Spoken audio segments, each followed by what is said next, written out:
أنا مرعوبة وخايفة أوي. المجرمين دول مش هيرحمونا. الخوف ده أنا نسيته من زمان، وانتي كمان لازم تبطلي تخافي. الخوف خلاص انتهى. مسدس فيه طلقة واحدة، يعني ممكن أموت وممكن لا. أول مرة تبقى خايفة مرعوبة من الموت، والمرة التانية الخوف بيزيد أكتر لأنك اكتشفت إن الحكاية مش مجرد لعبة وإن حياتك ممكن تنتهي فيك. لا، المرة التالتة بتفهمي اللي المفروض كنت تفهميه من الأول، إن الحكاية كلها مساوية بعضها، النهاية واحدة. يعني شغلانتنا اللي بيخاف يقعد في البيت، اللي عايزين رقبتي يعرفوا مكاني.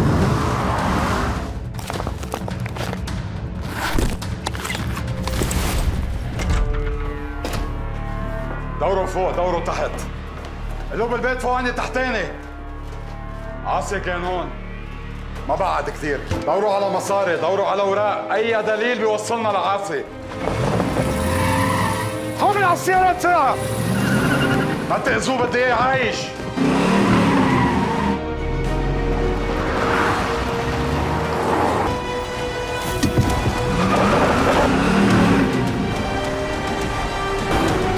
كفاية عليكم كده.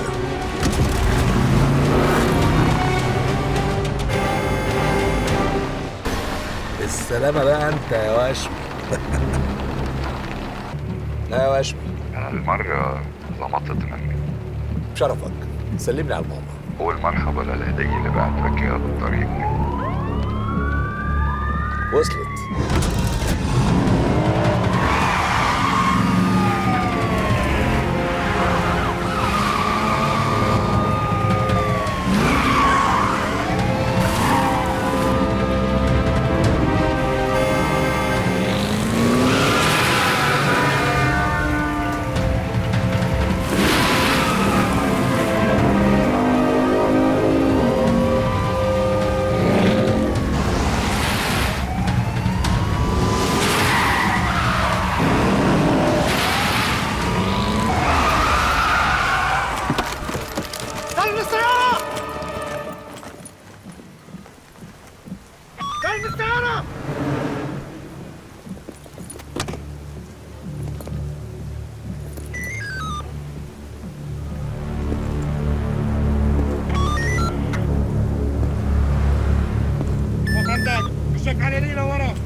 ما لقينا شيء بالسيارة حيبنا، لا مصاري ولا سلاح.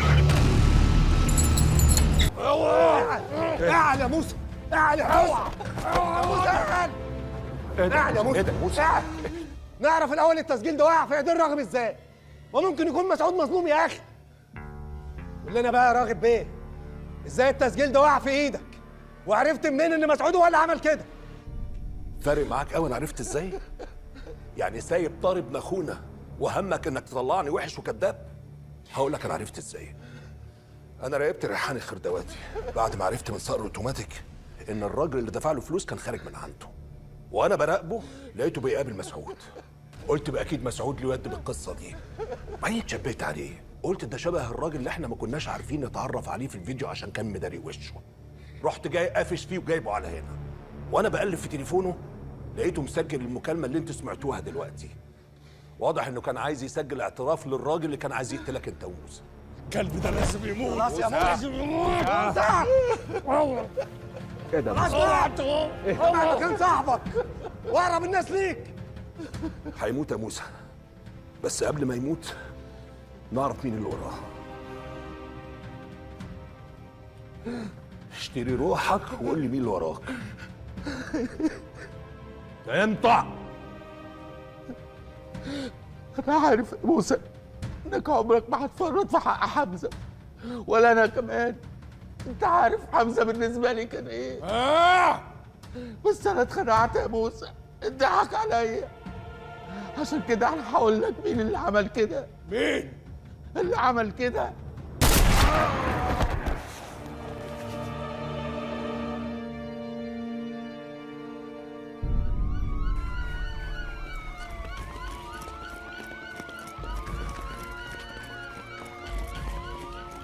ما تقلقش يا موسى بيه، هنوصل للي عملها قريب باذن الله. بإذن الله. احنا واثقين فيكم يا فندم وعارفين انكم هتوصلوا قريب جدا للي عمل ده. وكويس انكم بلغتونا في الوقت المناسب. اللي حصل ده معناه ان في حد ورا مسعود خايف ان احنا نوصل له، علشان كده كان بيحاول يخلص منه. احنا قبضنا على الواد اللي ضرب النار على مسعود، وان شاء الله لما نحقق معاه هنعرف كل التفاصيل. وضروري تشرفوني المكتب عشان ناخد بقيه اقوالكم. اعذرنا يا فندم، انت عارف الظروف اللي بنمر بيها اليومين دول. مفهوم طبعا، بس ده هيساعدنا ان احنا نوصل للموضوع بشكل اسرع. ان شاء الله يا فندم، ان شاء الله. مين حضرتك؟ راغب الراعي. اخونا يا فندم. اهلا بحضرتك والبقاء لله. يا ترى حضراتكم كنتوا شاكين في حد معين او في مشكله او اي خلاف في الشغل؟ والله يا فندم البيزنس مليان مشاكل، بس ما بتوصلش ابدا للاجرام ده. والله انا لو اعرف من الاول ان اخرتها موت ابني انا ما كنت دخلتها من اصله. اتفضلي. حضرتك تأمريني بحاجة تاني؟ لا شكرا. استني يا توب، ما سألتنيش أنا طالبة فنجانين قهوة ليه؟ ما أنا استغربت برضو عشان حضرتك قاعدة لوحدك، بس انت عارفة أنا ما أقدرش أرفض لك طلب أبدا. الفنجان التاني عشانك انتي. أنا؟ اقعدي. اقعدي اقعدي. أيوة يا حبيبتي اقعدي. أنا طالبة الفنجان التاني عشان نشربه أنا وانتي مع بعض. اشربي يا بنتي، اشربي اشربي، ما تخافيش.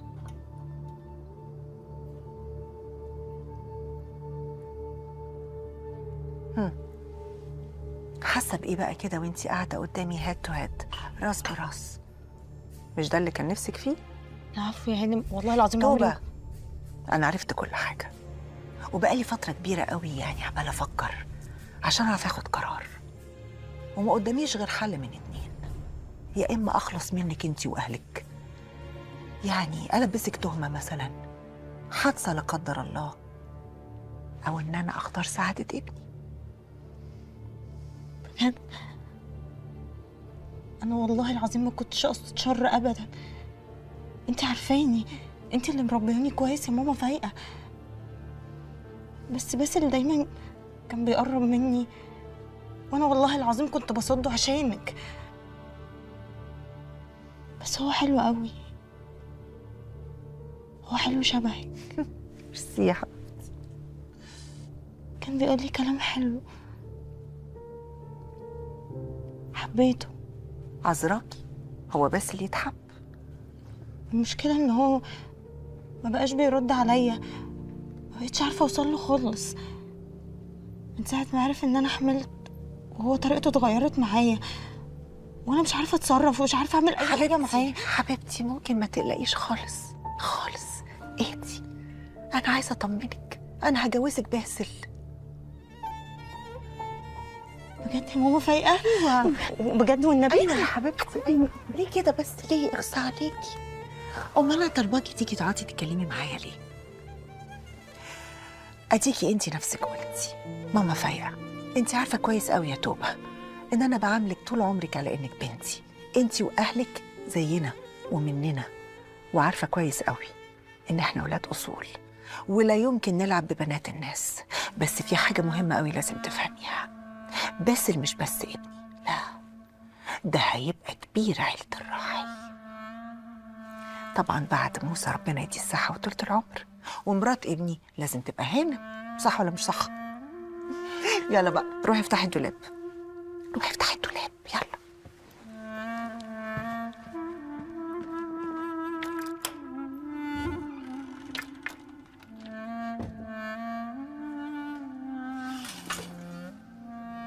اختاري بقى الفستان اللي انت عايزاه. ما يصحش. ما تقوليش كده، اختاري اللي انت عايزاه.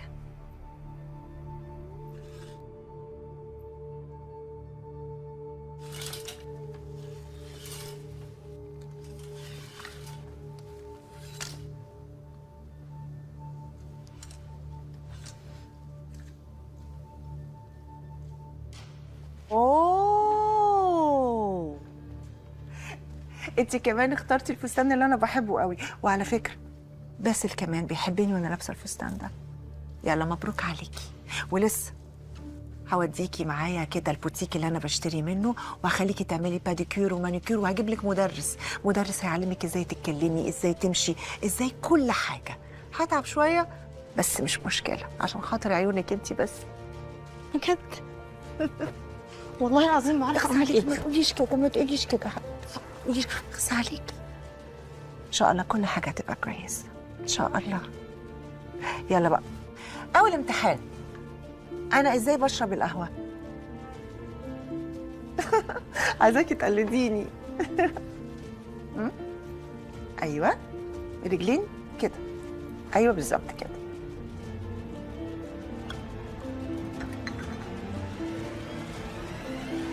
شويش. لا من غير صوت. اشربي. لا وريني تاني. هو ايه ده؟ بتضحكي عليا؟ ركزي. اشربي بقى كده.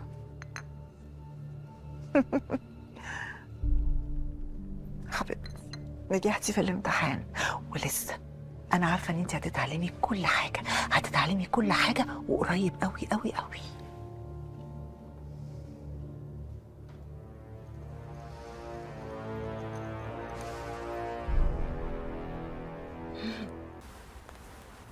اتفضل يا فندم، اقدر اساعد حضرتك ازاي؟ تسمع عن راغب الراعي؟ فين صقر يا ابني؟ اللي ما يعرفك يجهلك يا باشا. اهلا اهلا يا راغب بيه، فينك من سنين؟ هو الموت بيحل كده؟ ده انا لو اعرف كنت عملتها من قبلك. ما تقطعش، ربنا يكتبها لك يا باشا، كلنا اموات. الا هو ايه الحكايه؟ تفتكر ايه اللي ممكن يرجع واحد من الموت؟ ممكن يكون زهق او ما عجبتوش الموتة الاولى وعايز يموت موتة تانية على هواه، او بيحب الونس فرجع ياخد كام واحد من حبايبه معاه عشان يونسوه.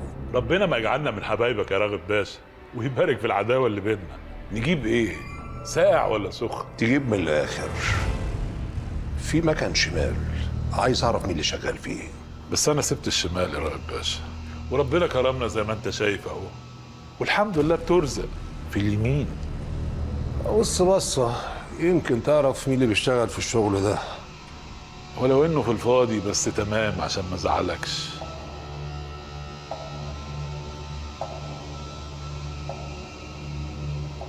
يا باشا ده مكان صيني شمال ملوش قيمه.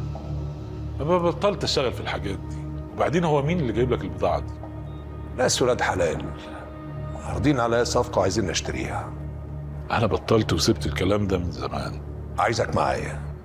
عايزني فين لا مؤاخذه؟ نعاين وبالمره تونسني. انا لسه قايل لك بحب الونس. صدقت بقى ابوك يا صدقت اللي كنت بقوله لك دايما؟ لما يبقى ليك حق لازم تاخده وفي حموتها. لما يبقى راجل لراجل يبقى بتريحك، بس لما يتلموا عليك بقى ويتنمروا ويبلطجوا يبقى الصح اللي انت عملته تيجي تقول لابوك، وابوك يجي يقدم لك المدرسه كلها. ها في حد لسه بيضايقك؟ ما بقاش حد يضايقني. تعرف يا بابي، انت لما بتجيلي المدرسه ببقى مبسوط قوي، بحس ان انا مش خايف خالص. اقول لك على سر؟ قول. بيخافوا منك. بيخافوا منك؟ ما لازم يخافوا مني طبعا عشان انت ابني. ما تخافش ابدا ابدا. طول ما انا عايش على وش الدنيا عمر ما انسان هيقدر يدوس لك على طرف.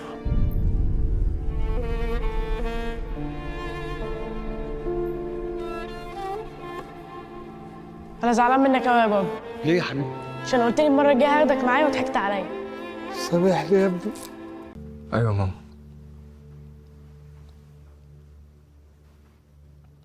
انا بحب توبة، واللي في بطنها يبقى ابني. الله، ده انت خلاص مش فارق معاك حد. كل ده مأجل ان انا اعلن الموضوع احتراما ليكم كلكم، بس خلاص بما ان حضرتك عرفتي فهو ده الوقت المناسب. احترام ايه اللي انت بتتكلم عنه؟ ده انت ما عملتش اعتبار لا كبير ولا صغير في البيت. وبعدين بقول لك ايه يا ابني، من الاخر كده انا لا يمكن اقبل ان حفيدي يبقى من شغاله. ليها اسم، ده حضرتك مش عارفه يعني. اسمها توبة، وبعد اذنك لما تتكلمي عنها بعد كده تتكلمي كويس لان هي هتبقى مراتي. ما دام انت راجل وشملول قوي كده، ما جيتش ليه من الاول قلت لي ماما انا بحب توبة وعايزه اتجوزها، ويا سيدي شوف القرار ممكن يبقى قراري ايه في الاخر. لكن انت عايز تحطني في امر واقع وانا ما اتحطش في امر واقع. ومن الاخر كده لو اللي في دماغك هيحصل هرميكوا انتوا الاتنين بره في الشارع. باسل، عقلك فين؟ انت مش عارف انت مين وعيلة الراعي تبقى ايه؟ هو ده اللي فارق معاك يا ماما؟ اسم عيلة الراعي؟ ما تقلقيش انا عارف كويس يا حبيبي، انا واحد من العيلة. عيلة الراعي بتعمل لها حساب في اي حتة. انا ما بتاخدش غير بالمظاهر وبس. بس انا ما بيفرقش معايا المظاهر يا ماما، انا اللي بيفرق معايا الكلمة اللي انا بقولها. وعدتها ان انا هكون معاها، ووعدتها ان اللي في بطنها ده هيبقى مكتوب باسمي. على فكرة بقى، عيلة الراعي مش عيلة مظاهر وبس، لا، ده جدك نحت في الصخر عشان يعمل الاسم ده. دي عيلة محترمة وعيلة كبيرة، وانت توعيتها زي ما انت عايز. انت تقول اللي انت عايزه، في الاخر القرار مش هيكون قرارك. عارف ليه؟ لان المصيبة اكبر انها بقت حامل كمان. انت فاهم يعني ايه ابوك وعمك لو شموا خبر في الموضوع ده ايه اللي ممكن يحصل؟ انت وهي هتكونوا بره البيت، عيلتها كلها هيبقوا بره البيت. طيب وانتي فكرتيش تقفي جنبي؟ اخص عليك، انا بتقول انا الكلام ده؟ ده انا ما حلتش في الدنيا غيرك انت ويمو حمزه. انا ما بعملش حاجه في الدنيا غير عشانكم انتوا بس. بقول لك ايه يا باسل، عقلك في راسك تعرف خلاصك. انا مش موافقه، انا مش موافقه.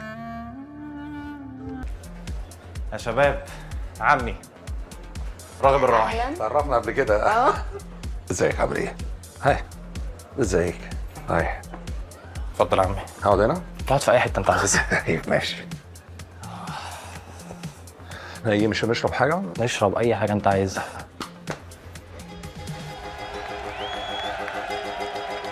ادم اهو، يلا يا عمي، يلا يا عمي تعالى معانا بس، يلا.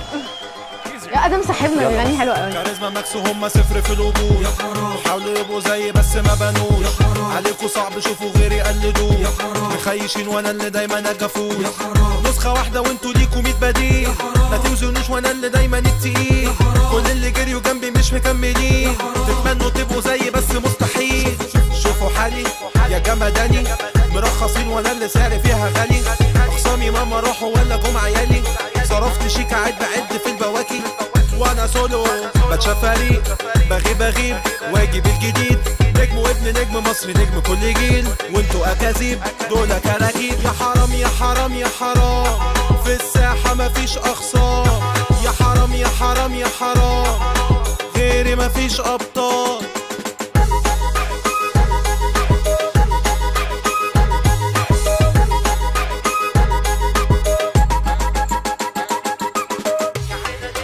قاعد في الحفلة سهران، انت في اوضتك يا زميلي عطلان، تيجي اعلمك الطيران، تعالى وانا فوقك مخربان، يا جمداني يا جمداني يا جمداني يا جمداني يا جمداني يا جمداني يا جمداني يا جمداني يا جمداني يا جمداني. كاريزما ماكس وهم صفر في القبول حاولوا يبقوا زي بس ما بنوش عليكوا صعب شوفوا غيري قلدوه مخيشين وانا اللي دايما اجفوش نسخة واحدة وانتوا ليكوا 100 بديل ما توزنوش وانا اللي دايما التقيل كل اللي جريوا جنبي مش مكملين تتمنوا تبقوا زي بس مستحيل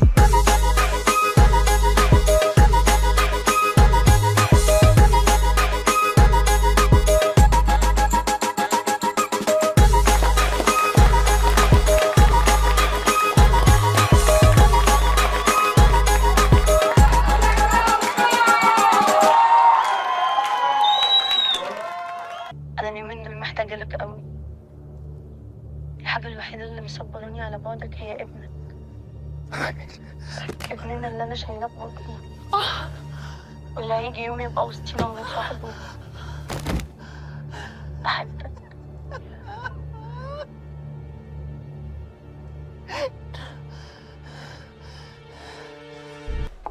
اهلا شروت. ازيك يا راغب؟ ازيك عامله ايه؟ اتفضلي.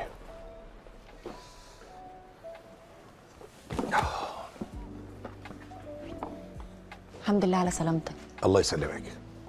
خير؟ طالب تقابلني بره البيت ليه؟ اوعى تكون فاكر اني ممكن اعمل حاجه في اللي بينك وبين نديم. انا اخر واحده تعرف تصالحكوا على بعض. لا لا لا خالص، انا ما طلبتش ان انا اشوفك عشان تحلي اللي بيني وبين نديم. انا عايزك عشان نتكلم عن يحيى ابننا. ماله يحيى؟ لا لا مفيش حاجه. يحيى اصله كان عندي من يومين في البنسيون، وواضح ان المشاكل اللي بينك وبين نديم مؤثره على الولد جدا. الولد نفسيته تعبانه بجد. خير يا شروت، في ايه بيحصل ما اعرفوش؟ احكي يا شروت، احنا اخوات. احكي. طب هو قبل ما احكي لك، مش غريبه شويه ان انت مهتم بيحيى ونديم واحوال بيتنا؟ مش نديم ده اللي لسه ضربك بالنار؟ هو فعلا ضربني بالنار يعني، بس ده سوء تفاهم يعني، موضوع تافه وعدى. وبعدين انا ونديم طول عمرنا عاملين زي الديوك، نائر ونقير. ما تطلعناش بس من موضوعنا وخلينا في يحيى. ايه اللي بيحصل بالظبط؟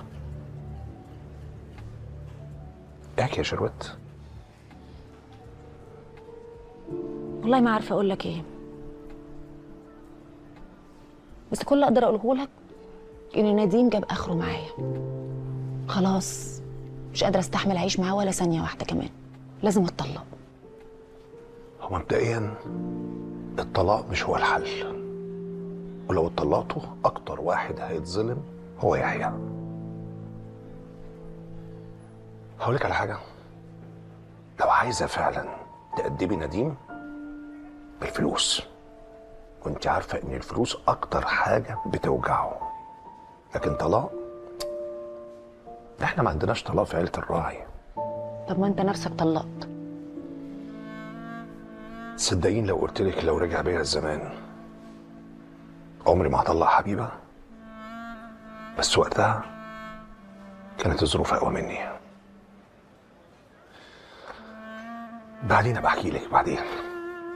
خلينا في المهم. يحيى شروت،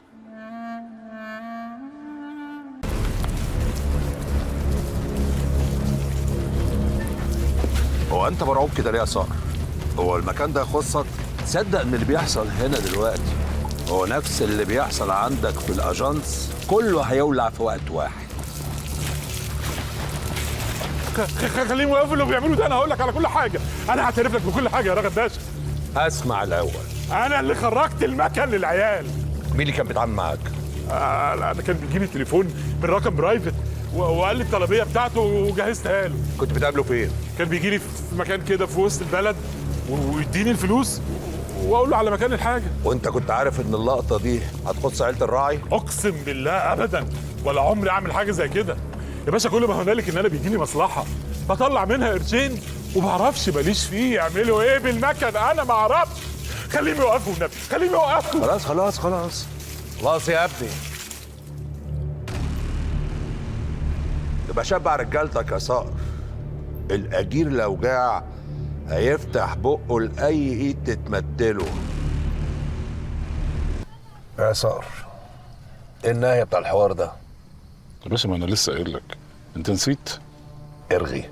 تمام باشا، انا جيت هنا مرتين مرتين اللي جيت فيهم كنت واقف بالعربيه هنا، والراجل كان بيجي بيديني الفلوس. ده الحوار. يعني مفيش مثلا في وشه حاجه مميزه، حد بيستناه، حد بيوصله؟ ما نخلص بقى. مرتين اللي جيت فيهم الراجل ده كان بيخرج من المحل اللي هناك ده. المحل ده؟ اللي هناك ده. ماشي، اثبت بقى لحد ما اجيلك. تمام.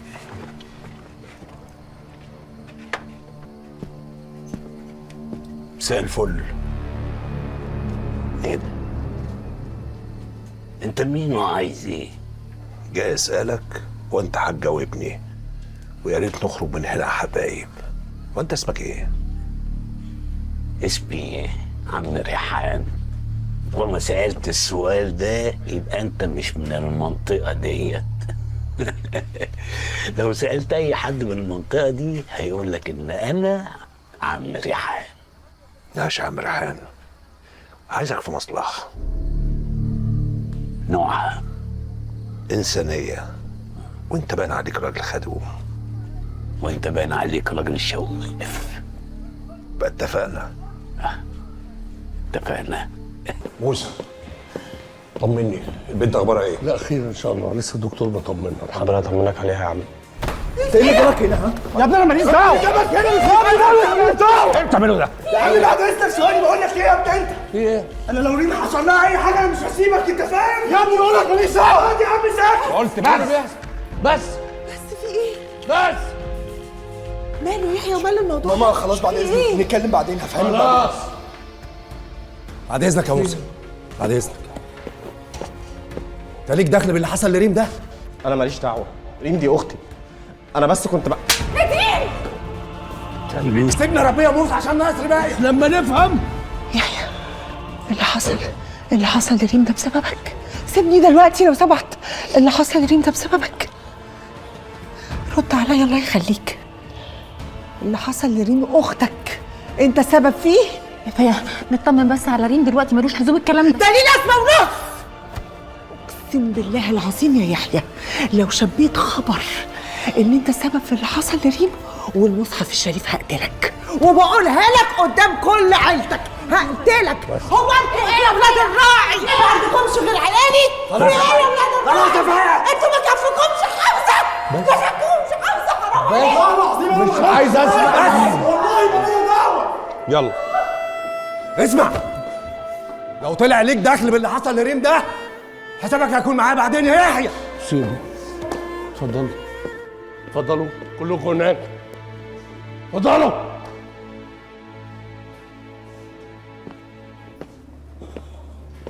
عم انا ما عملتش حاجه. هنتكلم بعدين.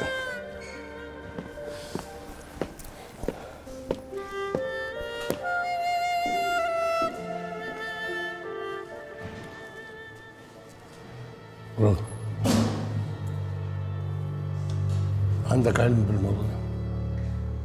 عندك أي فكرة عن الموضوع ده؟ يعني ما عندكش؟ ما عندكش؟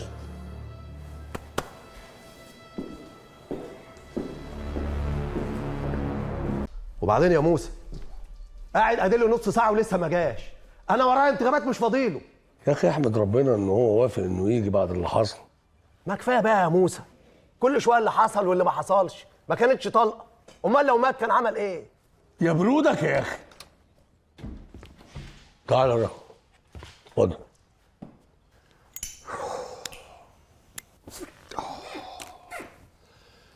خير يا موسى، عايزين مني ايه تاني؟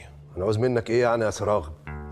وبعدين بقى في شغل العيال ده انا مش عايز اسمع ولا كلمه. انت مش شايف داخل نافي شرشو علينا ازاي؟ تكونش فاكر نفسك راغب علامه. بقول مش عايز اسمع ولا كلمه لحد ما اكمل كلامي، وبالذات منك انت يا نديم. انا قررت ان راغب يبقى معانا في الشركه بشكل اصيل ومستمر. راغب هيبقى شريك في الراعي هولدنج كومباني. الكلام الفارغ اللي انت بتقوله ده يا موسى، انت واعي للكلام اللي انت بتقوله ده؟ والله بعد اللي حصل بين حضراتكم هي دي الطريقه الوحيده علشان نتلم على بعض ويبقى شكلنا عيله قدام الناس وفي الحقيقه. موسى، والله يا موسى انا رايي انك تعفيني من الموضوع ده، تخليكوا شركاء زي ما انتم، وانا شخصيا مش عايز ابقى شريك حد، انا كده تمام. لو النبي عاوز يا اخويا الكلام اللي بيقوله ده مش هيحصل على جثتي. لا ده اللي هيحصل يا نادين، انا قلت ده اللي هيحصل وده اللي هيحصل. ان شاء الله حتى اديله اسهم من عندي انا. ما كفايه بقى لعب العيال ده، ما تفكروا في اللي جاي، فكروا في العيله، فكروا في العيال. انا عندي بنت بتكبر، لما يجي واحد يتقدم لها عايزها تبقى فخوره بحمامها، مش بتستعر منهم. الله، انا مش عارف اقول لك ايه يا موسى بصراحه على اللي انت بتعمله معايا ده. اشكره براحتك يا اخويا، على جثتي ان ده يحصل. مش هيحصل يا راجل، مش هيحصل يا موسى. موسى عشان خاطري خليني بعيد، انا مش عايز ابقى شريك حد. الكلام خلص، وده اللي في مصلحتنا كلنا، مالكش دعوه بيه. كلامك معانا.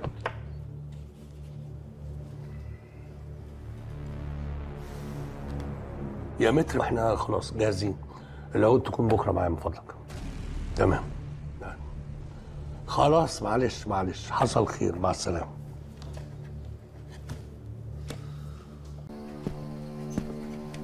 مساء الفل. ايه ده؟ انت مين وعايز ايه؟ جاي اسالك وانت هتجاوبني، ويا ريت نخرج من هنا حبايب. وانت اسمك ايه؟ اسمي عم ريحان. وما سألت السؤال ده يبقى انت مش من المنطقة ديت. لو سألت اي حد من المنطقة دي هيقول لك ان انا عم ريحان. ماشي يا عم ريحان، عايزك في مصلحة. نوعها إنسانية، وانت باين عليك راجل خدوم. وانت باين عليك راجل شواف. بقى اتفقنا؟ اتفقنا. خلاص، شوف انت عايز ايه، بس علي صوتك على الاخر. عينيا.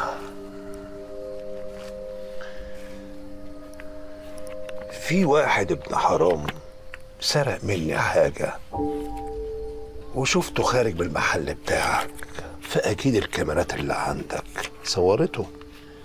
احنا بقى عايزين نبص على الكاميرات عشان نتعرف عليه ونجيبه من قفاه. يبقى الموضوع بتاعك ده مش عندي. انت فاكرني عويل ولا اهبل؟ امشي من هنا من غير مطرود قبل ما الم عليك اهل المنطقه ورجالتها. بص يا عم ريحان، بما انك راجل كبير ومش عامل اطفى، القهوه اللي بره دي عليها رجالتي كلها، وبإشارة مني هيقلبوا المنطقة ويجيبوا عليها وطيها. ولو عرفوا ان انا زعلت وما خرجتش من عندك باللي انا عايزه، لا حد هيخش المنطقة ولا حد هيخرج منها. تحب تشوف نمرة؟ ها؟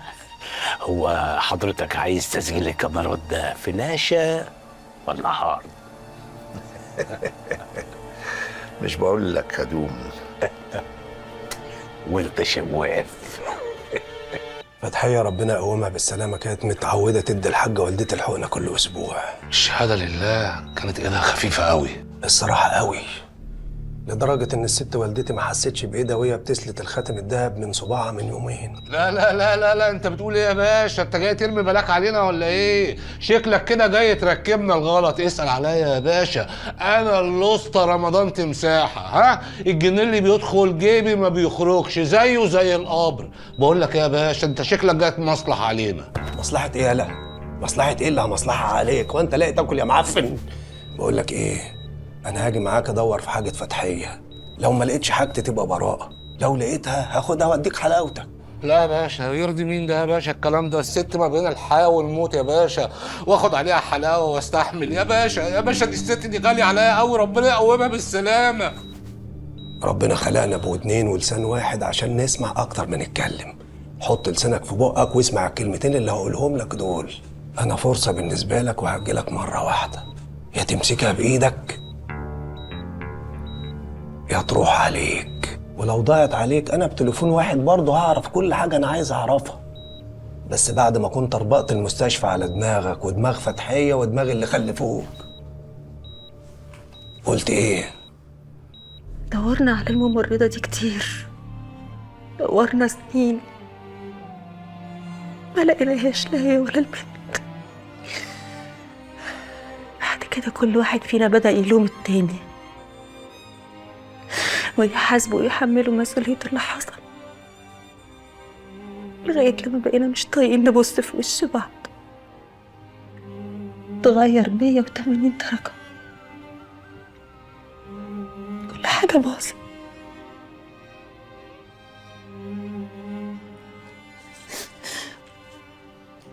طيب يا مدام شروت، احنا كده هنبدأ رحلة علاج مختلفة تماما، لأن كل الدوافع اللي قدامي مش زي الأول.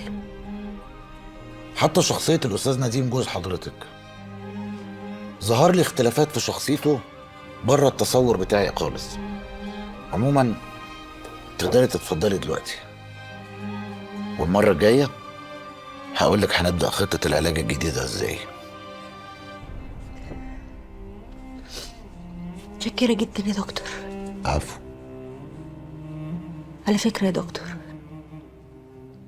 أنا اسمي الحقيقي شادية مش شروت. قلت أقولك المعلومة دي يمكن تفيدك.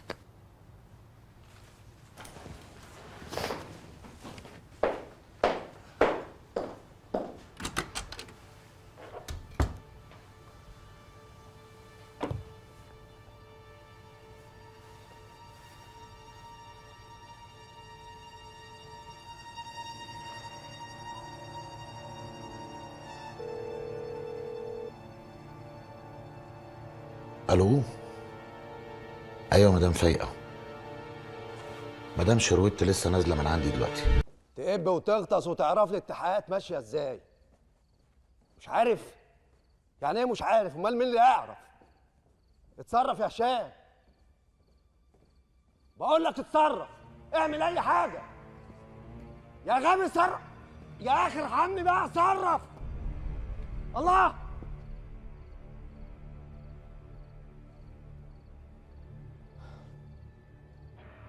نديم، موبايلك وقع. خير عمر؟ ولا حاجة، وحشتيني جيت اطمن عليك. لا يا شيخ. في يا راغب، هات اللي في بطنك. انت متوتر ليه؟ اكيد عشان موضوع صافي، ما تشغلش بالك، ان شاء الله يعدي على خير. انت بتقول ايه؟ انا عايز اقول ان لما يكون حد عايز يشيلك شيله مش بتاعتك، عايزك تتقل عشان ما يبانش عليك. اخوك في ظهرك. انت ايه حكايتك؟ عمل لنا فيها المفتش كرومبو اللي بيحل كل حاجه، مره يحيى ومره حمزه قبل كده ودلوقتي صافي. انت بتراقبنا؟ على قلبك يا اخويا، يعني انا سمعت زي الناس بالظبط. حكايتكم بقت على كل لسان، قصه صافي ونديم، ده احتمال قريب تتعمل فيلم. مش مشكله،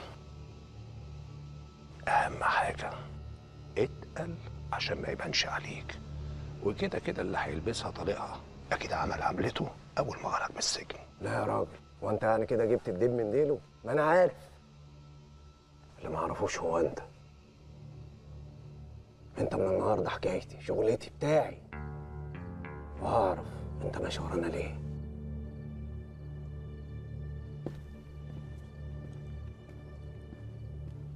بتحبني يا نديم صح؟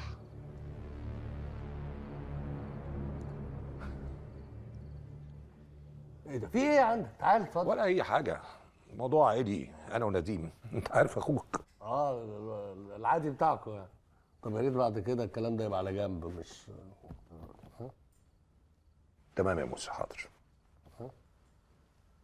ها يا ابني، هتفضل تعمل لي في مقدمات تشويقيه؟ ما تخلص.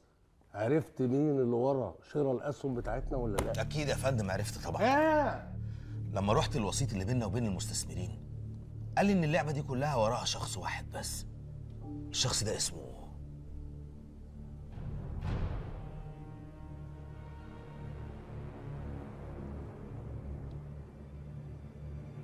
راغب بالراعي.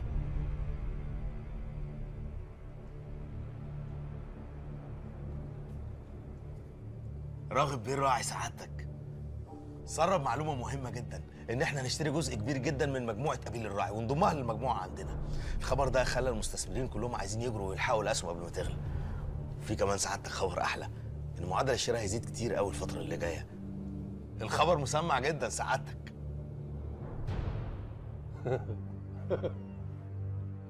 لا والله.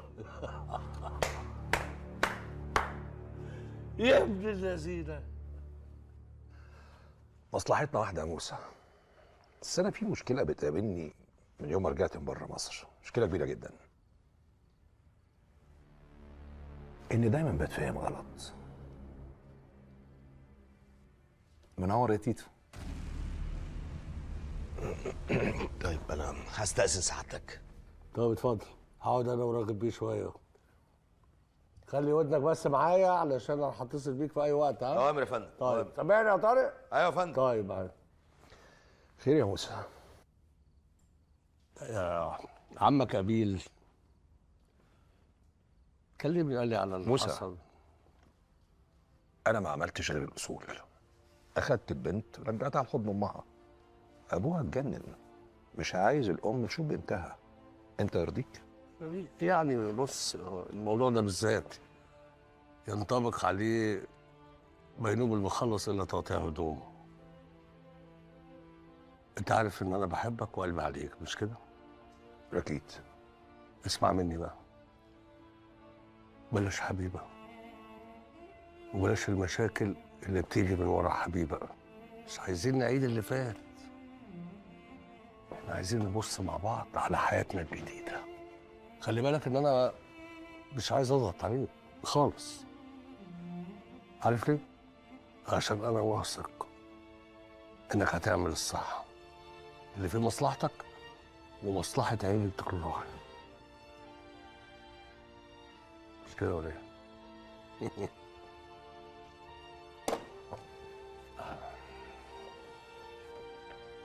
ما قلتليش انت ليك في السيجار؟ لا لا، ما غويتوش خالص. ما حبيتوش؟ ها؟ لا خالص.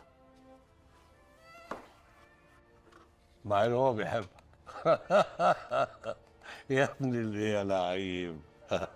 يا بنتي. يا بابا قالوا لي ان انت عايزني. ايه اللي وداك عند راغب؟ عمي، رحت اطمن عليه. هي دي كمان فيها حاجه؟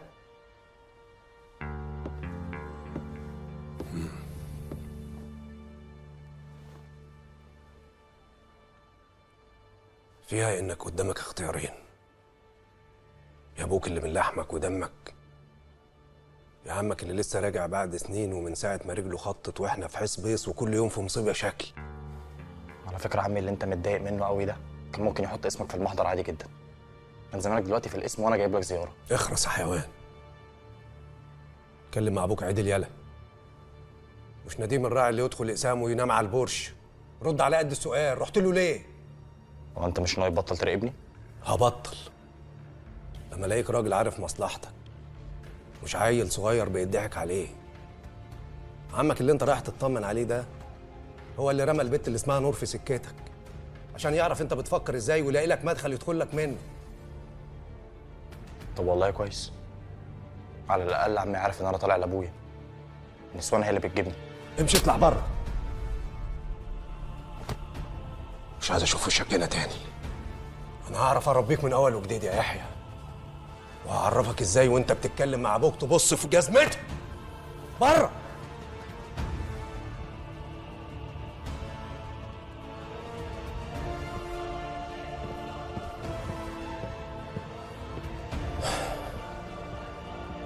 اخرس خالص، اكتب. انت عايز ايه دلوقتي؟ قصدك عايز كام؟ وكام دي برضه مشكلة. أصل هسكت عن إيه؟ ولا إيه؟ ولا إيه؟ عن السرقة ولا الحريقة ولا الواد؟ بس بقى انت هتكذب وتصدق نفسك ولا ايه؟ مش أنا اللي بقول، الناس هي اللي بتتكلم وتقول إن لكم يد في الموضوع. انت شكلك كده كبرت وخرفت يا غفران. في إيه؟ يبقى الأحسن نبعد عن الشبهات ونطفي النار وما نشعللهاش. جايبين الفلوس دي منين؟ وحد ممكن يهلفط بكلمتين على سركم التاني. سر ايه اللي انت بتتكلم عليه ده؟ امشي من هنا يا راجل انت، يلا امشي من هنا يلا. بقول لك ايه، اصبر يا نديم بالهداوه. غفران، تاخد كام وتخلص؟ انت هتديله فلوس تانية يا موسى؟ تاخد كام وتخرس للابد؟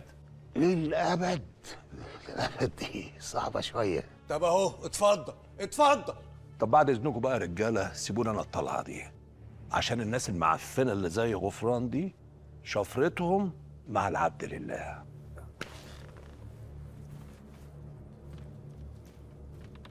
انت ممكن تاخد فلوس وفلوس كتير قوي كمان، بس انا لو عايز انك ما تصرفش منهم جنيه واحد انت عارف ان انا اقدر. على فكره يا راغب، السر مش معايا انا لوحدي، السر مأمن عليه حد غيري، وغيري ده لا تعرفه ولا تقدر توصل له، ولو حصل لي حاجه اي حاجه هتتفضحوا. طب تمام قوي، تمام يا غفران. قول لنا بقى انت عايز كام، عشان احنا خايفين من الكلام اللي انت بتقوله ومرعوبين وركابنا بتخبط في بعضيها. بقول لك ايه، راغب ثانيه واحده يا موسى، اوعى. انا قدامي 6 شهور وهتوكل على الله. انا بقول اخدك معايا. راغب هيموت في ايدك، اوعى. ما يموت ولا يروح في 60 داهيه. بقول لك ايه، يالا انت تغور من هنا وتستنى اي عظمه معفنه تترمي لك زي اي كلب معفن، واوعى في يوم من الايام دماغك تسوحك وتيجي تهوهو تاني على اولاد الراعي. سامعني؟ خلاص هو فهم، خلاص يا راجل. قدامي. انت بتعمل ايه؟ قدامي. مش هتخرج بيه كده. راغب راغب. خساره، كان نفسي اعرف عايز كام.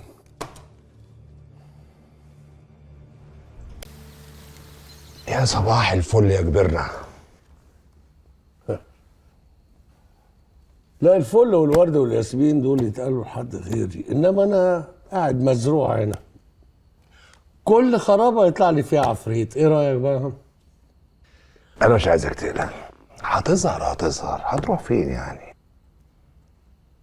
راغب، البت دي لو حصل لها حاجه فانت اول واحد هتلبس فيه، واحنا وراك بعد كده. انا مش عايزك تقلق، الحكايه دي كلها عندي. اكيد هتصرف فيها. اكيد اكيد مليون في المية. اكيد تالت والله. مره اهو. وغلاوتك عندي اكيد. ماشي. انا بس في حاجه مهمه الاول كنت عايز اخلص منها. خير. انا قررت اتجوز حبيبه. الله على التوقيت، ايه الجمال ده؟ ايه رايك؟ في وسط اللي احنا فيه ده وعايز انت فرح وكشر وكده؟ لا مش كده يعني، بس هو انا هستنى ايه اكتر من كده؟ راغب، انا هكلمك من قلبي والله، من حبي ليك ومن خوفي عليك. اسمعني، بلاش موضوع حبيبه ده، انساه خالص. العيلتين عمرهم ما هيولفوا على بعض يا راغب يا حبيب قلبي. احنا اللي بينا وبين عمك مفيش سنين هتدوبه. اسمع، انت من ساعه ما جيت وانا في ظهرك واقف معاك في وش الكل، انما في الحته دي بالذات، في الموضوع ده بالذات، ارجوك ما تزعلنيش منك بقى. ارجوك انت يا موسى. على كل حال انا مش بستأذنك ولا باخد رأيك، انا بقول لك انا هعمل ايه.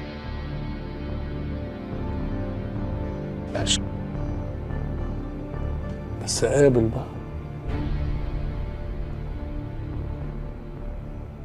لا يا كبير، ما انت كده كبرنا وكلامك نافذ، بس في دي ما تاخذنيش. وانت كده حبيبي، ومفيش حاجه هتخسرنا بعض، بس استحمل.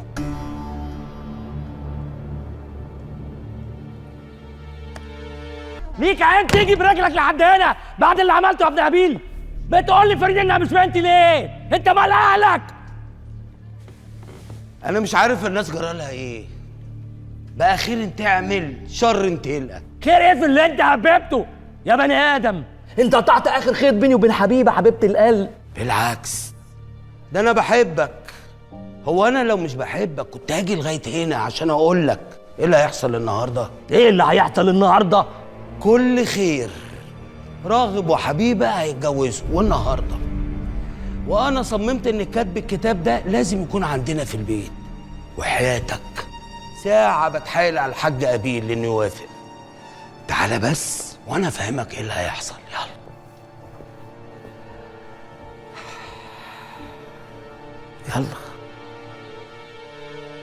طبعا سعادتك متاكد؟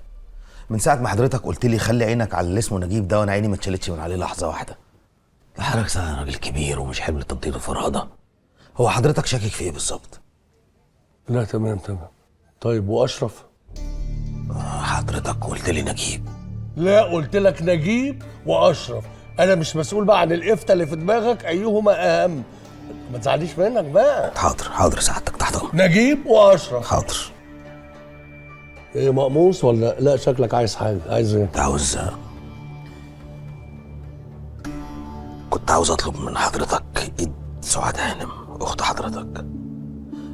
قبل ما حضرتك تقول اي حاجه، انا عارف ان انا راجلك ودراعك اليمين وحضرتك بتعتبرني زي ابنك، فلو قلت لي انسى الموضوع ده خالص انا مش هفتحه تاني ابدا.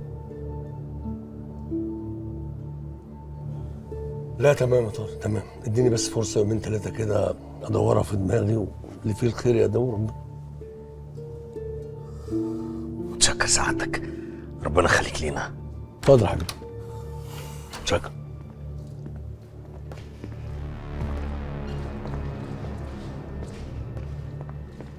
ماله ده؟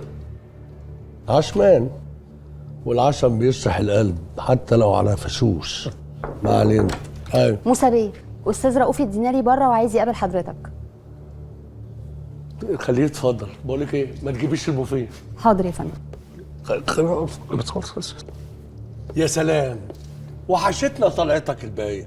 استحلفك بكل المقدسات يا شيخ، قصر وقول اللي عندك، لان ظهورك في حد ذاته ملل. هقول لك المختصر المفيد. انا عارف اللي حرق قلبك وقتل ابنك، واحد من جوه عيله الراعي، وقريب منك قوي يا موسى، وقريب قوي من فايقه. بس كده هكتم بقي ومش هقول حاجه. انت عارف مين اللي قتل حمزه؟ مين؟ يا موسى مش بسهوله كده، كل حاجه بوقتها. موسى اهدى بس اهدى. اهدى ايه؟ مش شايف اقول لك. نسمع بس منه. اهدى يا موسى انت راجل ابن سوق وعارف ان كل حاجه وليها تمن، ومعلومه زي كده تمنها كبير قوي. سلام بقى انا يا اولاد الراعي. بقول لك ايه، تعالى. لا قول لي يا رؤوف، انت عارف ليه الحمار كل الناس بتحبه؟ عشان الحمار بيعمل لهم كل اللي هم عايزينه من غير ما يتعبهم. عشان كده انا بحبك. بطل نهيق، قول عايز تقول ايه من غير فلسفه. الواد ده كداب يا موسى، كل اللي بيقوله ده كذب في كذب. الكلام اللي انت سمعته دلوقتي حالا ده انا اللي قايله لسعاد عشان توصله لليلى المذيعه، عشان اعرف ليلى بتوصل لمين. فالحمار تفضل مشكورا وجاب لنا المعلومه على ظهره لحد هنا. تشكر يا حمار. بلاش قله ادب، انا ما اعرفش المذيع دي اصلا، ما اعرفش يا موسى. بس اكيد تعرف الحمار اللي يعرفها. الله ينور عليك يا موسى يا ابو المفهوميه. والله العظيم 3 لو طلع ليك دخل من قريب او من بعيد بموت ابني لهذبحك بايدي. الجيم لسه ما انتهاش يا اولاد الراعي. بحبكم. لا لا لا لا موسى، والله ما يستاهل. ما يستاهلش بقى. سامجاوي. انا عايز اعرف، انت شايف انه رؤوف ممكن يبقى فعلا له علاقه بقتل ابني؟ لا لا لا خالص، رؤوف اقل من كده بكتير. في حد ورا رؤوف، ورا ليلى كمان. تعبت. تخاطفني ولا ايه؟ حاجه زي كده. ايه رايك؟ حلو المكان. وقعت عليه ازاي ده؟ انت جبتك طولت بقى يا خال، كان لازم اتصرف. الفلوس اللي انت بعتها لي كترت، وقعت على رجاله بقى يخفوا الجن نفسه وجابوا لي المكان ده. مكان ايه اللي يموت فيه ما يلاقيش حد يسأل عليه. بيسموه مثلث برمودا.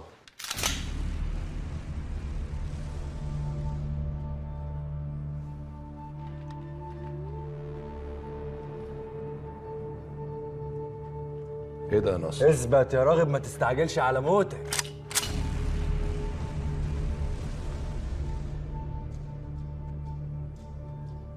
طب ايه بقى لا مؤاخذه لم اللبناني على المغربي؟ زي ما تقول كده لقينا بعض. اداني قيمتي. ايه مستقل بيا؟ نهايه راغب الراعي ما ينفعش تبقى على ايد ناصر. بالعكس، ده هي كده صح قوي، لان الكبير دايما عينه على الطباع اللي حواليه، عمر عينه ما وقعت على الفار اللي متربي جوه بيته. وانت يا وشمي، موتي مش هيفيدك باي حاجه، عمرك ما هتوصل للمسار اللي عندي. ولو الفار ده يفهمك انه عارف مكان المصاري بتاعتي تبقى غلطان. راغب، انت اذا بقيت عايش ولا ممكن احصل على مصرياتي منك، بينما اذا بتموت بتصير القصة اسهل بكتير، خاصة اذا في حدا رح يدفع ثمن موتك. برافو برافو، واضح ان انتم مرتبين كل حاجه على الاخر. بالظبط، يعني هتموت هتموت، والمكان هنا مرشق انابيب غاز، وجتتك دي محدش هيعرف يوصل لها يا راغب. وانت يا عيني ما عندكش حد يسأل عليك، حتى اولاد الراعي ما هيصدقوا، هيقولوا انك طفشت وسبتهم تاني. اصل انت مش اول مره تعملها. ناصر، خلص اتركوا علي وفل. شباب، لا محدش هينول الشرف ده غيري. راغب الراعي انا اللي هربطه عدو. معلش بقى يا خال، اصل الفرصه ما بتجيش غير مره واحده. انت اللي معلمني بقى.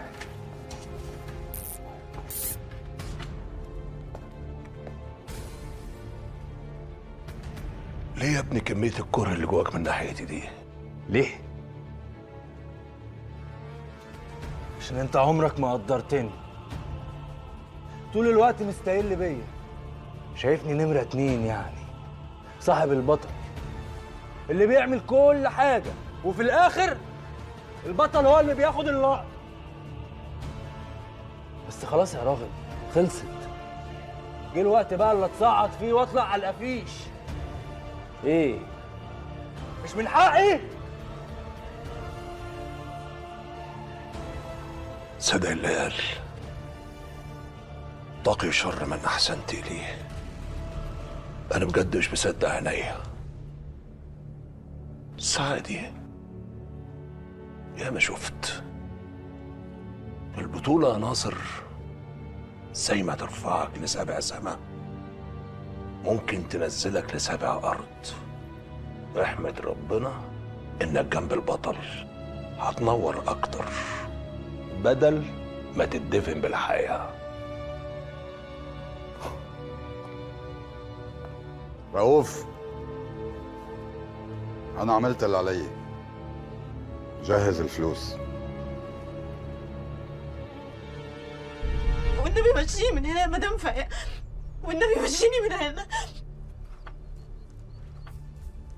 بقول لك ايه، اوعي تفتكري ان انا ممكن اسمح لك لحد ما الوقت يعدي وتخلفي ويكون لنا حفيد منك في عيله الراعي. انت لو مفكره كده تبقي بتحلمي. والله العظيم انا قلت كل الحقيقه، بس ما قلتيش اللي انا عايزه اسمعه. هقول اللي انت عايزه تسمعيه، بس والنبي تمشيني من هنا، والنبي بوس ايدك مشيني، والله هقول كل اللي انت عايزه تسمعيه. خلاص قدمي السبت عشان تلاقي الحد. فاهمه ولا مش فاهمه؟ اللي في بطنك ده من مين؟ انا ما حدش لمسني غير باسل. اعملي لي التحليل، والله العظيم ما حد لمسني غيره. بقول لك ايه يا ست الناس، البت دي شكلها ملوعه ومش هتيجي معانا سكه ولسانها هيتحل غير لما نشوف شغلنا. لا خلاص خلاص، سيبها سيبها يا عزوز، ما تمدش ايديك، بس عليك. دي بنتنا. بس ما تقلقيش يا حبيبتي، ما تقلقيش. ايه يا عزوز ده؟ بص عليك. توبة، انت متخيلة ان انا خطفاك يا حبيبتي؟ والله ابدا. انا عايزة اساعدك، انا عايزة اعرف بس اللي في بطنك ده ابن مين.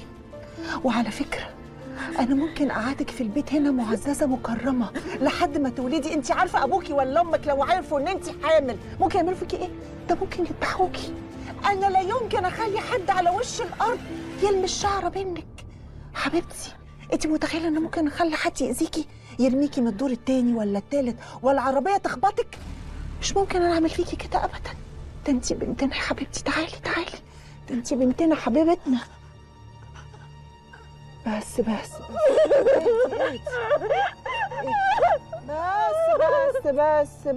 يا بس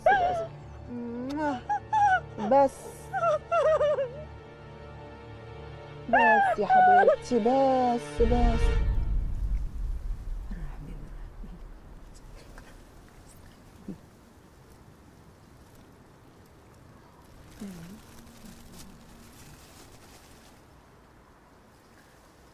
وحشتني قوي يا رشاد، وحشتني قوي.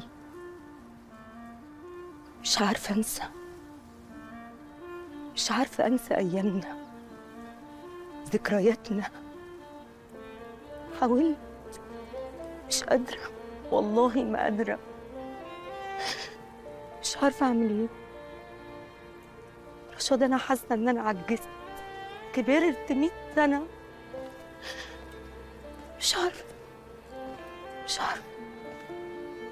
الله يرحمك يا حبيبي، عمري ما هنساك، عمري.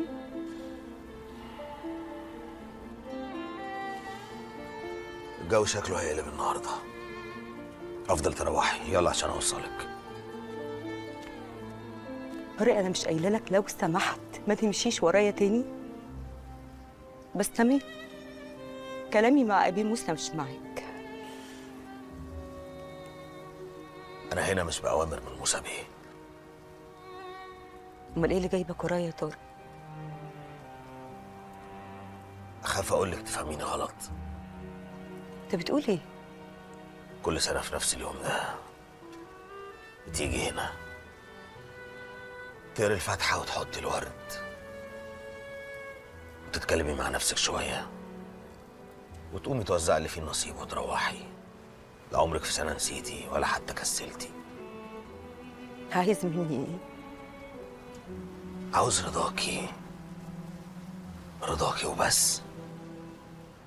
صدقيني يا سعاد، محدش هيخاف عليكي قدي، ومحدش هيحس بيكي اكتر ما انا حاسس بيكي.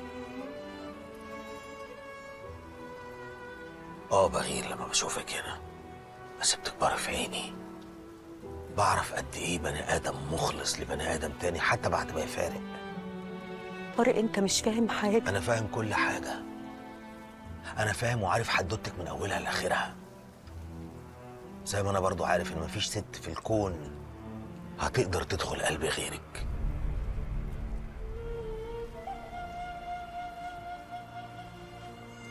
انا بس كل اللي عاوزه اقرب منك، ما تقلقيش.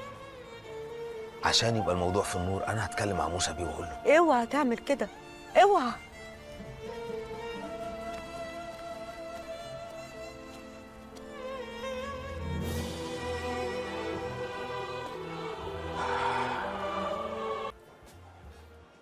اعمل لي واحد نسكافيه. انت ليه سايبه الحفله وقاعده هنا؟ الناس كلها جوه. وبعدين انا دايما باجي هنا اول مره اشوفك. دي اول مره تيجي هنا؟ وهي دي الدخله بتدخل عليها على كل واحده؟ مش فارقه. اللي فارق بالنسبه لي ان احنا قاعدين بنتكلم. هو راغب الراعي ما جاش هنا؟ ما اعرفش حد بيجلس هنا. ناحي الراعي. وانا نور.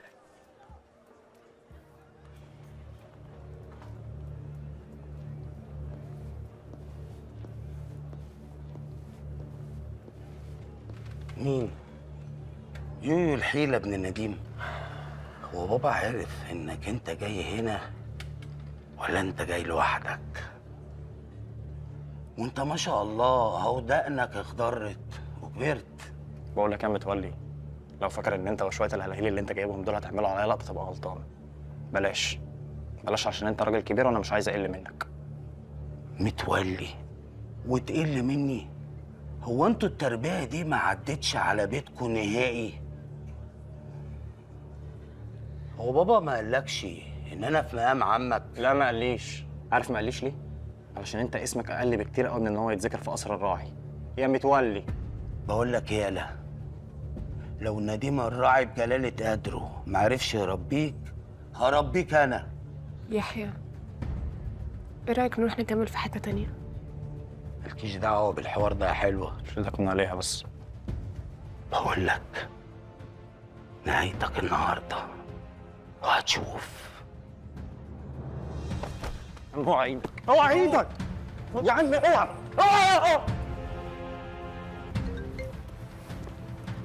الو.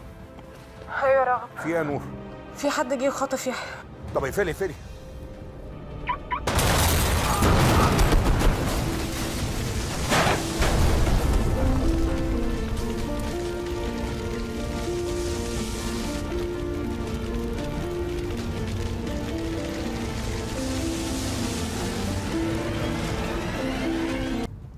هو ده اللي رجعك؟ راجع عشان توقعنا ببعض؟ هو ده غرضك؟ استنى يا نديم. راغب، انت عايز ايه دلوقتي بالظبط؟ حقي،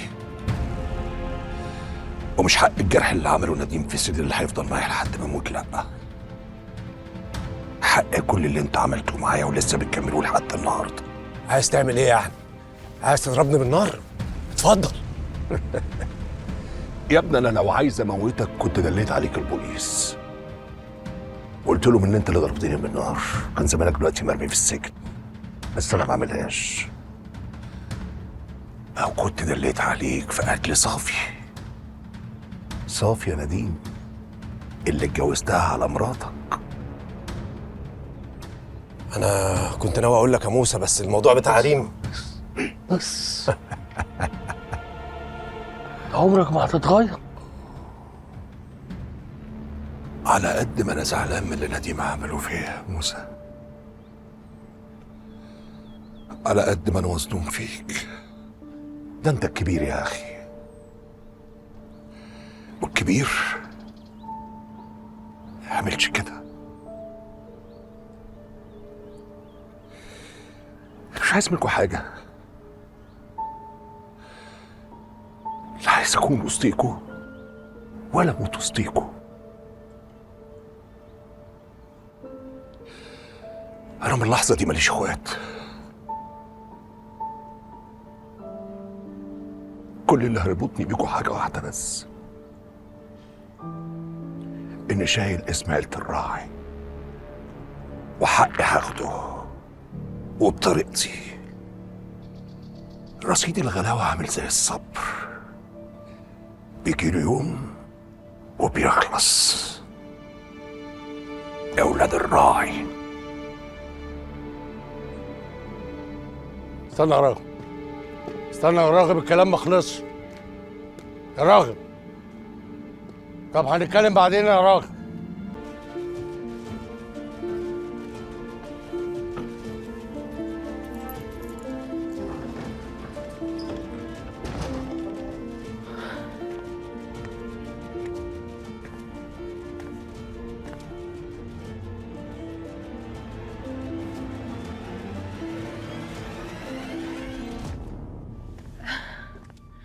انا دلوقتي فهمت انت ليه كنت بتحول كل فلوسك على هنا.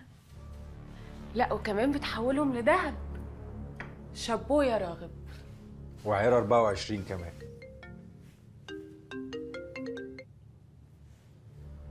ايوه يا وشمي. 50 مليون شو يا راغب؟ ها؟ انا سكتت قدام اخوك، بس ما راح ضل ساكت كتير. تسكت ما تسكتش مش فارقه معايا. الفتافيت اللي حرميها لك سد بيهم بقك ونبقى كده خالصين. حنشوف يا ابن الراعي، حنشوف خالصين او مش خالصين. هنشوف. متهيألي لو الوشمي عرف المكان اللي احنا فيه ده يبقى اكيد حد فينا هيموت.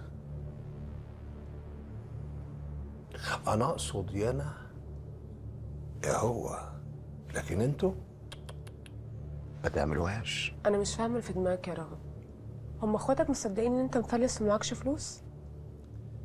يصدقوا ما يصدقوش، هو ده الحل الوحيد عشان اوصل للي في دماغي بسرعه. وايه اللي انت عايزه وانت معاك كل الفلوس دي؟ انت مش محتاجهم في حاجه. ساعات كتر الفلوس بتبقى لعنه على صاحبها. عارفه يعني ايه اخواتك يكرهوكي لسبب انت مالكيش فيها اي ذنب؟ عارفه يعني ايه اقرب الناس ليكي يأذوكي؟ عشان كده انا لازم ابقى واحد منهم، بمزاجهم غصب عنهم. هيحصل. معلش يا خال، انت تقدر تعمل اكتر من اللي هم عملوه بكتير. يعني انت فعلا مش محتاجهم. بس اللي انا نفسي افهمه دلوقتي، احنا هنعمل ايه في اللي جاي؟ اللي فات كله كان بروفة، لكن اللي جاي طلقة حقيقي. أنا لازم أبقى كبير عيلة الراعي. ايه ده؟ ايه ده؟ ايه اللي جابك يا أبيل؟ الحمد لله على سلامة الشيء. هو جاي ياخد حبيبة القلب، وانا اخد فريدة بنتي اللي خطفهم راغب. محدش خطفنا يا رؤوف. انا جيت عند راغب بمزاجي. عارف ليه؟ عشان ما لقيتش حد يحميني في بيت ابويا. اخرسي. اهدى على نفسك شويه يا أبيل. اهدى. انت هتوجه لك كلام؟ تتكلم بمناسبه ايه؟ انا بقول أبيل. انا جاي اخد بنتي يا موسى، وبلاش نار القديم نولعها من تاني، ويكفينا شرك ويكفيك شرنا. نعم. شر ايه يا ابو شر اللي جاي تهدد موسى الراعي بيه؟ النار دي لو ولعت هتاكلك انت اول واحد. موسى بالذوق وبالعقل بالاحترام كل حاجة تبقى كويسة. احنا هناخد بناتنا، هو هياخد حبيبة القلب بنته، وانا هاخد فريدة بنتي، وكده يبقى عندنا العيب أدب واحترام باللي يرضيك واللي يرضينا. بس ايه اللي يرضيكي؟ واوعي تعملي حاجه غصب عنك طالما انا موجود. لو عايزني اروح معاك يبقى رؤوف يبعد عني وعن بنتي. بنتي تفضل في حضني. بنتك هتفضل في حضنك يا حبيبه. الكلمه دي اتقالت في حضوري، خلي بالك. يعني لو كسرتها هتبقى بتكسر عهد معايا انا. امكتك.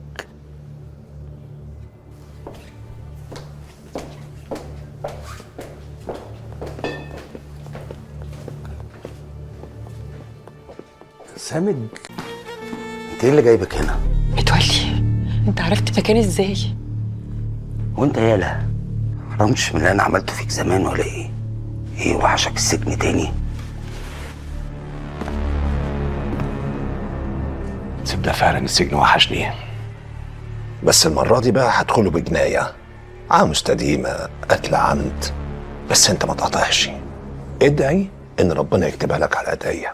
تصدق خوفتني يا جامد اوي. العمر كلام مش معاك، كلام مع كبيرك. انت ما بتدقش باب الاصول الا لما بتتزنق. يا دي اذا كنت مش عارف تتكلم معايا هتتكلم مع كبيري. اقول لك حاجه، حبيبه قاعده ومش هتروح معاك. لا هتروح معايا يا راغب وغصب عن عينك. وانا بقول لك مش هتروح معاك. هتشوف. مبرر قدامي. معلش يا راغب، كفايه لحد كده.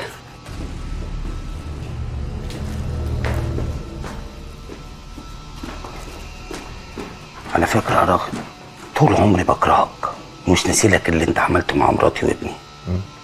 بس على العموم لسه الحساب بينا مفتوح يا ابن الراعي، قديم وجديد.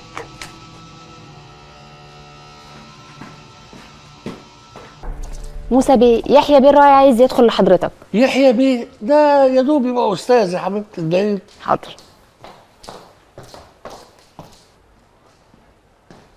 تعالى يا سيدي. اهلا وسهلا. اتفضلي. فرح يا عم، فرح اكرم الراعي. فرح ايه؟ اكرم الراعي؟ فروحه. ايه القمر ده؟ ما شاء الله كبرتي. ازيك يا حبيبتي؟ ازيك؟ اهلا اهلا اهلا. ازيك يا غاليه يا بنت الغالي؟ غالي مين؟ ده انتوا بتقطعوا بعض. بس يلا. وحشتني قوي يا انكل موسى. انا بقالي سنين ما شفتش حضرتك، بس بابا الله يرحمه كان بيكلمني عن حضرتك كتير قوي. بص اللي انا بعمله ده متعلمه منك، الكبير يجمع ما يفرقش. تعرف تسيبنا انا وفروحه عشان وحشين بعض شويه؟ ماشي. وتاخد الباب في ظهرك. انا بره لو احتجت خد الباب وراك. يلا يا حبيبي. ازيك يا قمر؟ ايه الجمال ده؟ ايه الصدفه الجميله دي؟ قولي لي ايه اللي فكرك بعمك موسى؟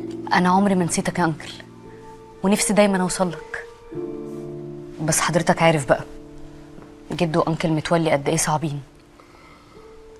انا نفسي اعرف الحرب دي بدأت بينكوا ازاي؟ وايه اللي وصلنا لكده؟ انا محدش عايز يفهمني حاجه. انت ليه عايزه تعرفي؟ بصي، في حاجات ممكن ما تفهميهاش دلوقتي وتفهميها بعدين، وفي حاجات بتتراكم مع السنين وبتكبر وتكلكع. بس دي كانت امنيه بابا الله يرحمه، كان نفسه ان احنا نتجمع ونتلم ونرجع عيله تاني. بس انا ونديم عمرنا ما اتلمينا على جدك وعمك، لان جدك زمان غدر باخوه اللي هو ابويا انا ونديم. لو قلت لك عشان خاطر انا فرح اكرم الراعي، اكرم حبيبك، اعتبرها وصيته، تساعدني؟ لا، لو قلت لي عشان خاطرك انت وعشان خاطر ابوك الله يرحمه اقول لك من عينيا الاتنين طبعا. حاضر.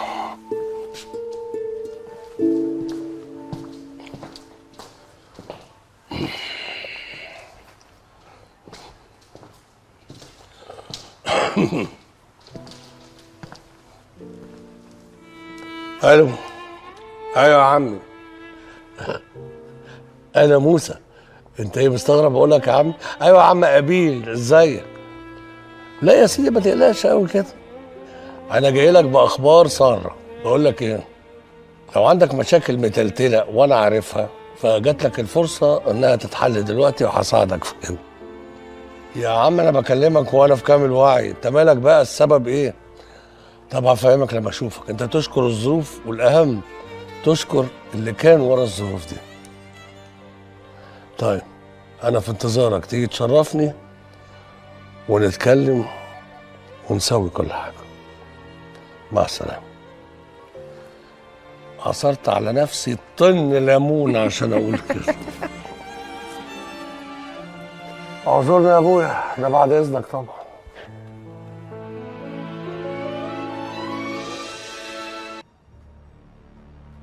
يعني انا محبتي عندك تسوى 20 مليون بس؟ ما انا بقول لك عربون 10% من المحبه. ودول بقى مقابل ايه؟ مقابل انك تبقى عيني في وسط عيله الراعي. صدقني انا عايز مصلحتك. هفتح لك سوق جديد ونكبر سوا. طول ما انت في وسط عيله الراعي هتفضل صغير. يعني انت عايزني ابقى جاسوس لحسابك على اخواتي؟ دي بجاحه ليفل الوحش. يعني انت ما لقيتش حد غيري يعمل لك الحكايه دي؟ انا قلت انت اولى. انا من حقي اعرض على اي حد ويكون فيه مصلحتي. هو بقى من حقه يفكر، يقول يقول لا. It's up to you.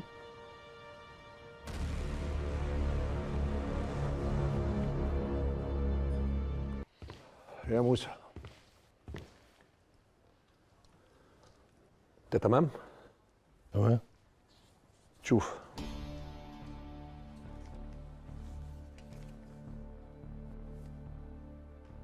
ايه الفلوس دي بتاعتي؟ رؤوف كان متخيل اني ممكن اكون مرشد على اخواتي.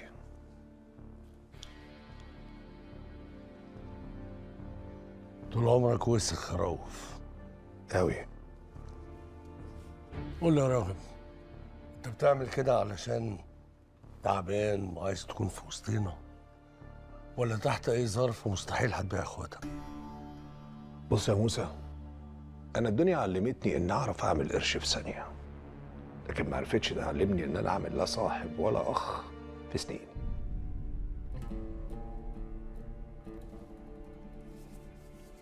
امسك. اصرف الشيك. خليه متأكد انك انت معاه. نيمه خالص لحد ما اقول لك هنعمل ايه معاه بعد كده. تمام.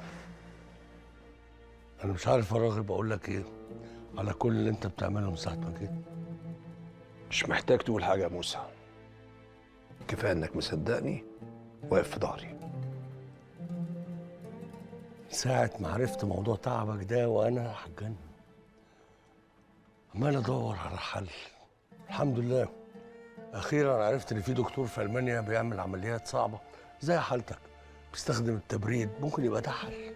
انت عارف ان انا مسلم امري لله، وبعدين هنسافر ونروح ونيجي عشان ايه؟ عشان نكسب كام شهر ونقضيها وجع وعمليات؟ انا مش قادر يا موسى، انا كده تمام. عشان خاطري خليني وسطيكوا. انا هسافر معاك، مش هنستسلم. تسافر فين يا موسى؟ انت مش شايف التعبين اللي حوالينا؟ ده كل واحد منهم مرقد في جحره مستني اللحظه اللي يطلع يلدغ فيها ويختفي. عشان خاطري خليني امشي وانا مطمن عليكم. راغب، كلمة الاستسلام دي مش في قاموسي.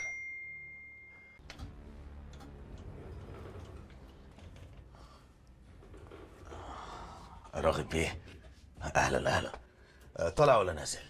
للامانه انا كنت طالع، بس لما شفتك قلت لازم انزل. نزلت برضه ما شفتكش، قلت يبقى لازم انزل قوي، يمكن اقدر اشوفك. عايزك. أنا حاضر. انا بس هودي الملف ده لراغب بيه لموسى بيه وهاجي وراك على طول. لما اقول لك عايزك يبقى دلوقتي.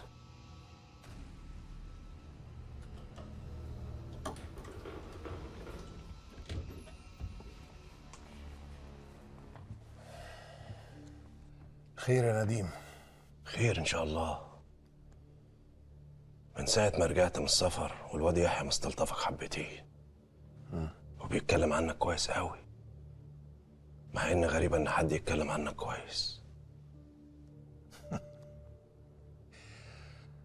والغريب يا نديم انك مش واخد بالك ان يحيى زي ابني بالظبط، وبيحبني زيك تمام.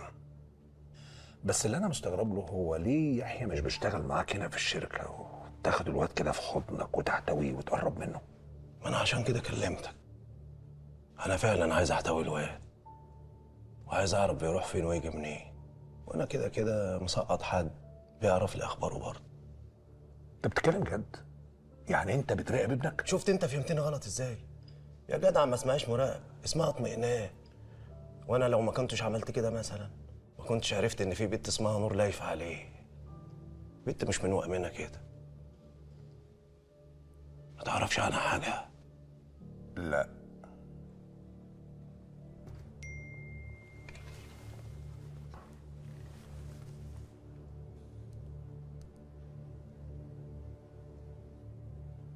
في حاجه ولا ايه؟ شفت الكلام خدنا ونسيت حاجه مهمه لازم اروح اعملها. هنكمل كلامنا بعدين.